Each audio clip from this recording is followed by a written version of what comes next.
ജില്ലയിൽ ഏറ്റവുമധികം നെല്ലുൽപ്പാദിപ്പിക്കുന്ന അപ്പർ കുട്ടനാടൻ പാടശേഖരങ്ങളാണ് വരളുന്നത്. സമീപത്തെ ജലാശയങ്ങൾ ഭൂരിഭാഗവും വറ്റി.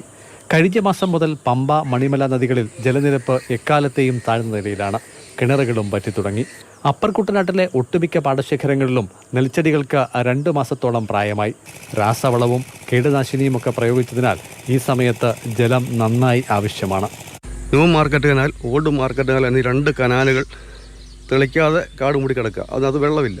ഇപ്പം കൊയ്യാൻ വിതച്ചിട്ട് കതിര് പൊട്ടണമെങ്കിൽ വെള്ളം വേണം. വെള്ളമില്ലാത്തതുകൊണ്ട് എന്ത് ചെയ്യുമെന്നറിയാതെ കർഷകരാകെപ്പാടെ ബുദ്ധിമുട്ടുണ്ട്. മരുന്നടിക്കാൻ മരുന്ന് കമ്പനിക്കാരൻ വന്നിരിക്കുന്നു. വളവിടാൻ നോക്കിയിട്ട് വളവിടാൻ പറ്റുന്നില്ല. രൂക്ഷമായ ജലക്ഷാമം അടിയന്തരമായിട്ട് ഇടപെട്ടേ പറ്റൂ. പെരുന്തുരുത്തി തെക്ക്, കിഴക്ക്, ശങ്കരാപാടം, പാരൂർ, കണ്ണാട്ട്, കൈപ്പാലക്കിഴക്ക്, പടിഞ്ഞാറ്, വേങ്ങൽ ഇരികര, പാണാകരി തുടങ്ങിയ പാടശേഖരങ്ങളിലെല്ലാം കൃഷി ഉണക്ക് ഭീഷണിയിലാണ്. കാശ് 10,000, 5,000 രൂപ മോട്ടർ അടിച്ചാലും അത് വെള്ളം കയറി വരുന്നില്ല. ഉണക്കുകൊണ്ട് തോട്ടിൽ വെള്ളവും ഇല്ല. കാരണം ഒരു കൃഷിക്ക് 10,000 രൂപ എക്സ്ട്രാ വെള്ളത്തിന് വരുന്നുണ്ട്. ഇതുകൊണ്ട് ഞങ്ങൾക്ക് പിടിച്ചു നിൽക്കാനൊന്നും ബുദ്ധിമുട്ടാണ്. പിന്നെ പലയിടത്തുനിന്നും കാശ് കടം മേടിച്ചാൽ അത് കൊടുക്കാനൊക്കത്തില്ല. ഇത് കിട്ടുന്നില്ലാത്ത അവസ്ഥ കൊടുക്കാനൊക്കത്തില്ല.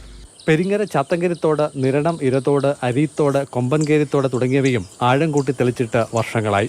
ഇത് കാരണം പാടശേഖരങ്ങളിലേക്ക് വെള്ളം യഥാവിധി എത്തിക്കാനാകുന്നില്ല. അനുദിനം ചൂട് കൂടി വരുന്നതിനാൽ വേനൽ മഴയിൽ മാത്രമാണ് കർഷകർക്ക് ഇനിയുള്ള പ്രതീക്ഷ. 34 ഡിഗ്രിയാണ് അപ്പർ കുട്ടനാട്ടിലെ ഇപ്പോഴത്തെ ശരാശരി താപനില.